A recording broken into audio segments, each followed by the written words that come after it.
Before I go any further with this model, I should probably tell you a little bit about this magical thing called QuadDraw that just lets you draw polygonal faces. The first thing you should know is that it's generating a surface called PolySurface1. PolySurface1 is an actual polygon. So if I leave QuadDraw and head back over to my channel box, let's turn that box model off. There it is, it's just a perfectly normal polygon. And I can just draw it and keep drawing, and whenever I'm ready I can go back, I can make the base model unlive, and in vertex mode I can just adjust this like I would any other vertex.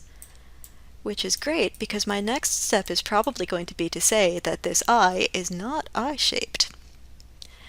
Before I do, the other thing that you should know about QuadDraw is if you go to the Windows menu under Settings and Preferences,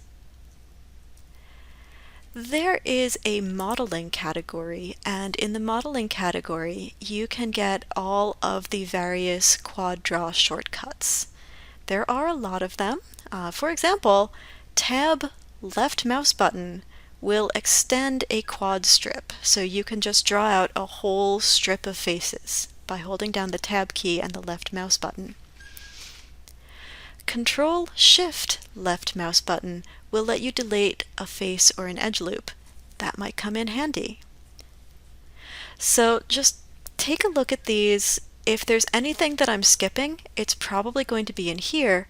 And yes, you can go through and change these. Everything is customizable, but this menu here holds all of the presets.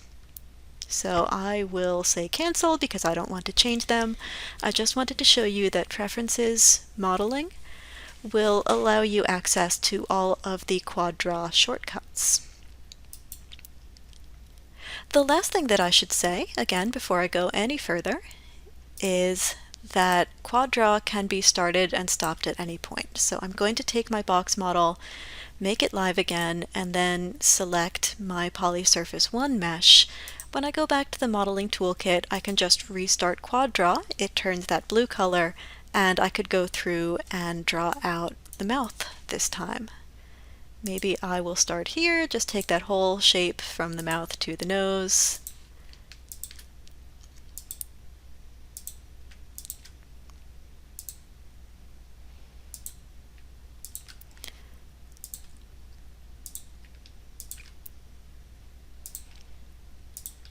Maybe right in there. They say best practices is to leave the corner of the lip a little bit square, so if you can do that, that is great. I sometimes have a hard time with it myself, I'll be honest. But there's my mouth. I could maybe put an edge loop or two in there. I'm going to leave it really low for now. So that's my little video about where to find the QuadDraw settings if you're having trouble with it, and also the fact that you can just drop QuadDraw and pick it back up later. The last thing I'll tell you is that you don't need the modeling toolkit in order to access QuadDraw. QuadDraw is one of your mesh tools. It's right there. If you're having trouble finding the modeling toolkit, that also lives in Mesh Tools. And it corresponds to this button right here with the little hammer about to hammer the Rubik's Cube. So I will leave this off here, and when I get back I will go through and edit the eyes and the mouth to make them a little more eye and mouth shaped.